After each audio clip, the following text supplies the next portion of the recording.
નજર કરી મહત્વના સમાચાર પર વાત કરીએ। અમદાવાદ વિરમગામ હાઈવે ફરી શરૂ કરવામાં આવ્યો છે। ટુ વ્હીલર સિવાયના તમામ વાહનો માટે હાઈવે શરૂ કરાયો છે।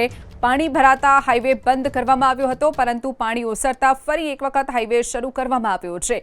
અમદાવાદ વિરમગામ હાઈવે જે ગઈકાલે બંધ કરવામાં આવ્યો હતો, પાણી ભરાઈ ગયું હતું। સતત આજે પણ સવારથી જ આ હાઈવે બંધ રાખવામાં આવ્યો હતો। સતત જે ઘૂંટણસમાં પાણી હાઈવે ઉપર ભરાઈ ગયા હતા, તેના કારણે નીચાણવાળા વિસ્તારોમાં પણ પાણી ભરાતા હવે જ્યારે પાણી ઓસરી ગયા છે ત્યારે હાઈવેને ફરી શરૂ કરવાની નિર્ણય લેવામાં આવ્યો છે। તો ટુ વ્હીલર માટે હજુ પણ આ હાઈવે બંધ રાખવામાં આવ્યો છે। ટુ વ્હીલર સિવાયના તમામ વાહનો માટે હાઈવે શરૂ કરી દેવાયો છે। પાણી ભરાતા હાઈવે બંધ કરવાનો નિર્ણય કરવામાં આવ્યો હતો। અમદાવાદ વિરમગામ હાઈવે જે ગઈકાલે બંધ કરવામાં આવ્યો હતો, પાણી ભરાઈ ગયું હતું। સતત આજે પણ સવારથી જ આ હાઈવે બંધ રાખવામાં આવ્યો હતો।